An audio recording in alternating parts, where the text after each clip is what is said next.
বিসমিল্লাহ 25 বার পড়লে এত নেকি হয়, কে বলেছে? আমি তো কোনোদিন বলিনি।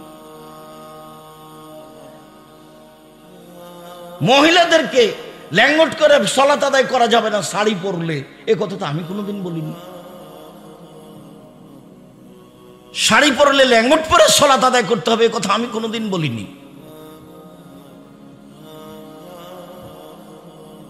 আপনি মনে কিছু নিয়েন না, ধর্মের ব্যাপারে আপনি যদি আমার সামনে দাঁড়ান, আপনার আমি কথায় কথায় ভুল দেখাবো, আপনার পাতা সবটাই ছেড়ে যাবে।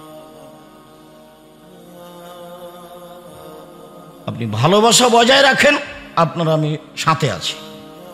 আপনি আমার দিনী ভাই, আপনার পরামর্শ আমি গ্রহণ করব যে কোনো সময়।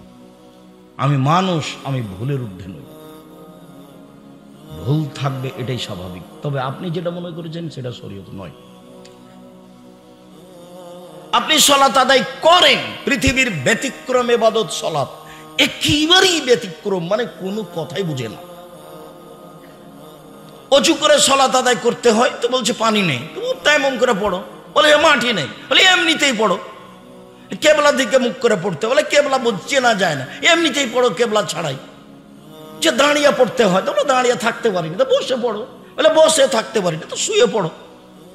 পরিষ্কার কাপড়ে সালাত আদায় করতে, বলে পরিষ্কার কাপড় নাই, পায়খানা লেগে আছে, হায় যে রক্ত লেগেছে, বলে সেটা পরি পড়ো। বলে সেটাও নাই, উলঙ্গ হয়ে আছে, তো বলে এমনি পড়ো, উলঙ্গ হয়েই পড়ো। অবাক ইবাদত। হজ এরকম নয়, এবছর যাবেন, সামনে বছর যান, আচ্ছা ঠিক আছে যান, এ দেখানো হলো হজ কেমন। যাকাত 20 দিন আগে দিয়ে দেন, 20 দিন পরই দেন, সমস্যা নেই। সিয়াম রোজা, রমজান মাস আমি অসুস্থ, আর পরে করেন, এখন লাগবে না, পরে করেন, মানে আপনার সুবিধার সাথে আছে।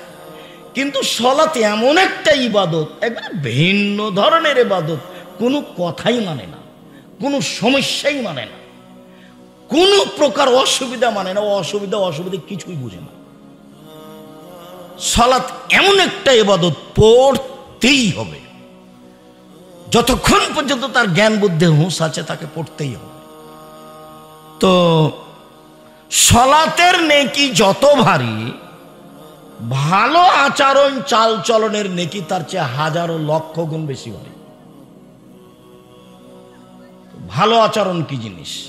তো ভালো আচরণ কি জিনিস এটা আগে একটু বাস্তব দেখে, তারপর হাদিস অনুবাদ করি, কোরআন অনুবাদ করি।